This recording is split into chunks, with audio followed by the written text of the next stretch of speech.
Why can't they do that? I don't know. Anyway, good for the robot. Does it sweep and clean and iron the beds? It cleans out your hope at life, apparently.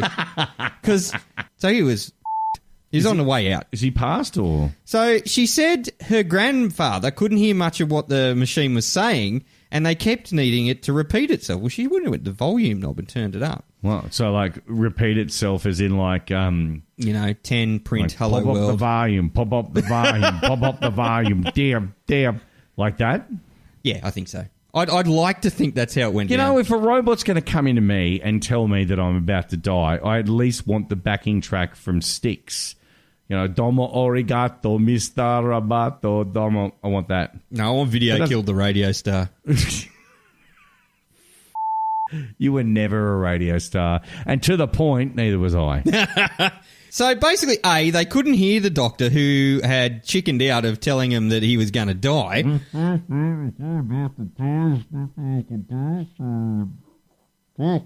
then to add insult to injury, the doctor actually said to the gent, you might not make it home. Jesus. He just went, nah. Do you know what, though? It'd be great if he's like, go, well, this, I'm going to jump in my Prius and I'll get there.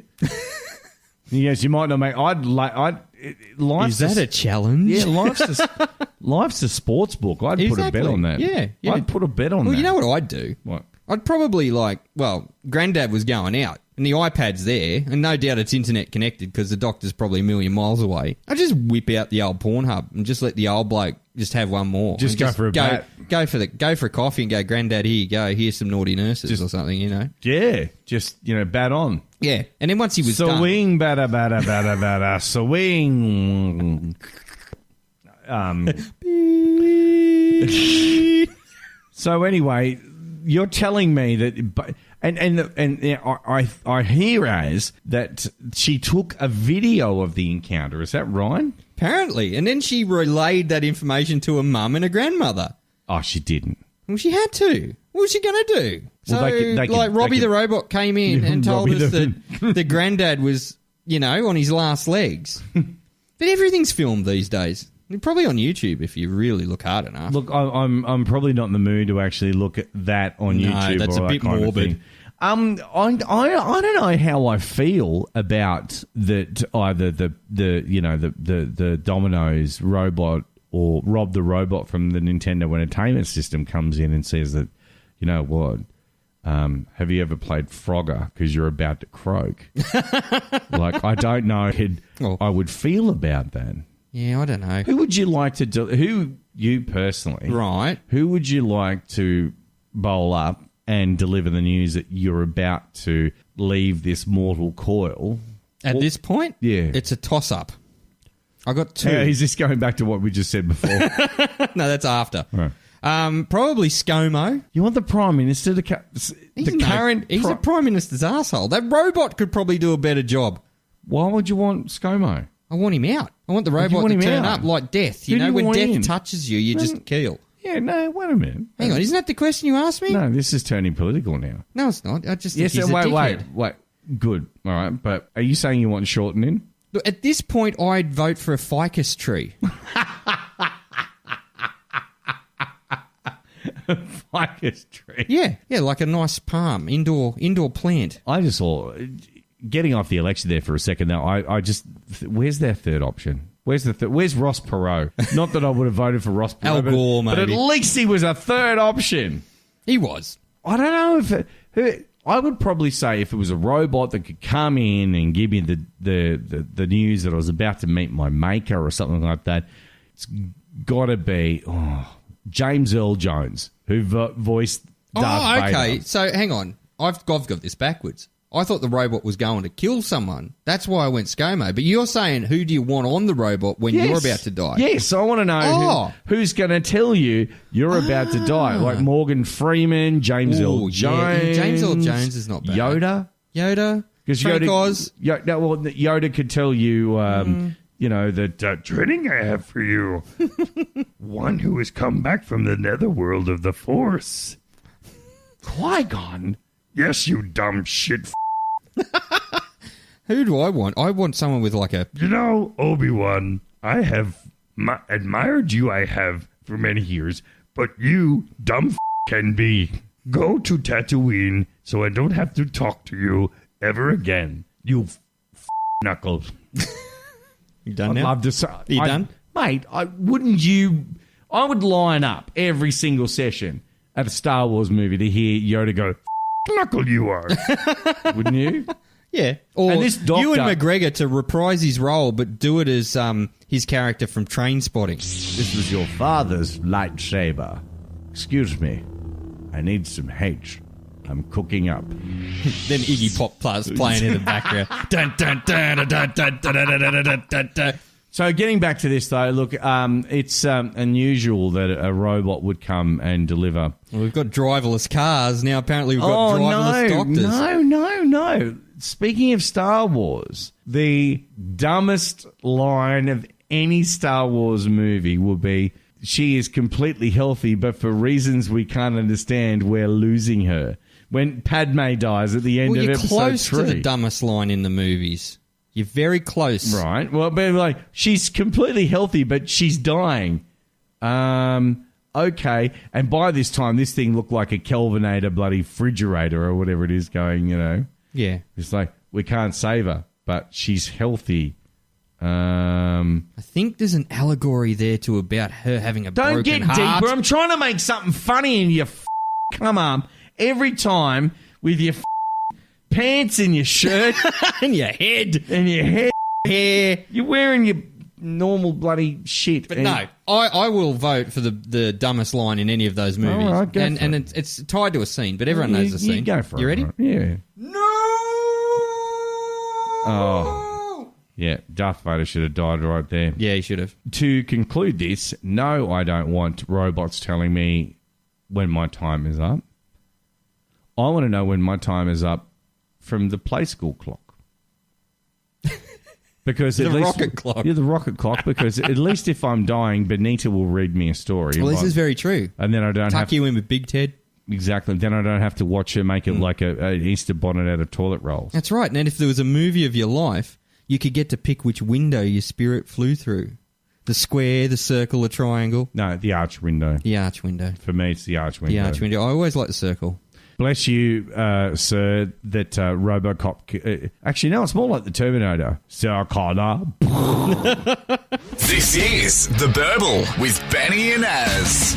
As time for the speed round, we're going to get into it because we've got a lot of stuff we need to talk about. Here we go. A detective who basically would fart as and use very strong language around the police station is going to lose her job, apparently.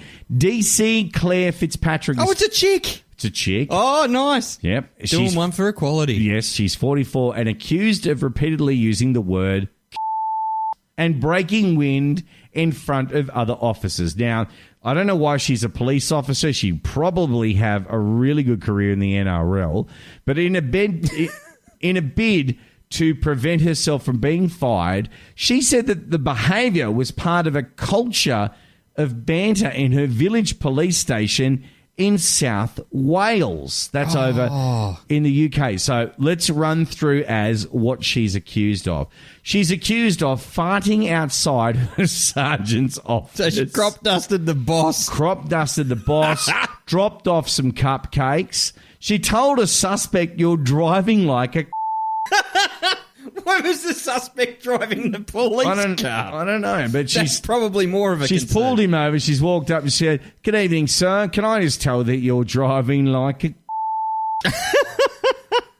Now, she asked a junior colleague if he wanted an affair with a fatter, uglier, older woman. Oh, my God. Now, that's okay. That's like, that's... Isn't it sexual harassment? Well, no. It's more of a hypothetical, to be perfectly honest. Well, I guess so. She walks up and she goes... I propose to you that you want to bonk a fat, old woman. Is that the facts? Is that what happened tonight, That's what Mr. Hope? said. She'd be like, probationary constable Sanderson, probationary constable Az. If you ever thought about having an affair with a fatter, uglier, older woman... I dispute the facts. And she's licking the lips like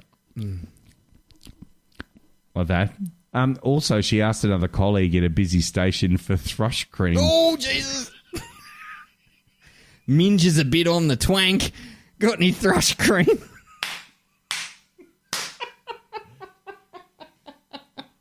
And for those who are new listeners, that is a Latin term meaning to escape from bushes.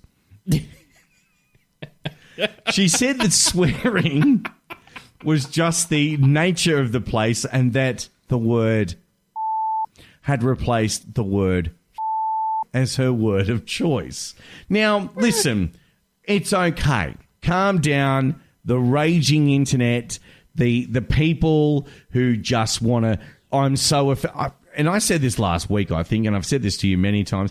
How does a generation of people who grew up on South Park and Family Guy all of a sudden have to have tissues by their side because they're so offended by stuff, huh? I don't know. Like, I think aliens replaced them. I'm sure of it. I can't work in these conditions. And so anyway, she admitted breaking wind outside the sergeant's office, but insisted that it wasn't deliberate. Well, so she could have been walking past and came out. She said, look, she'd joke about it sometimes, and she would speak like the character Borat. Very nice. I break wind.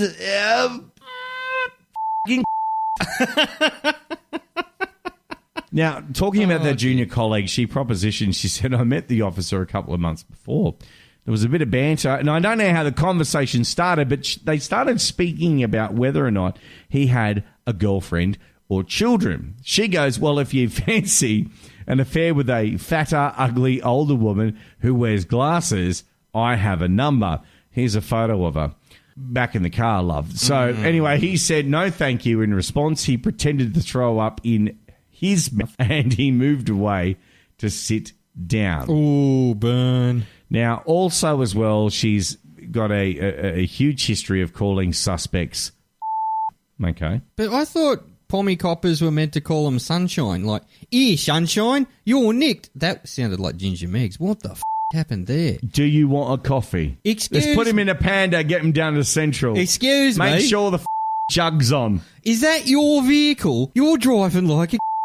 Anyway, she denies using any bullying or inappropriate behaviour, and the hearing will continue. We will keep you abreast of this. As soon as we get some... She wants to know everyone... She wants everyone to know that that's what she's called. PC... We'll come back to that.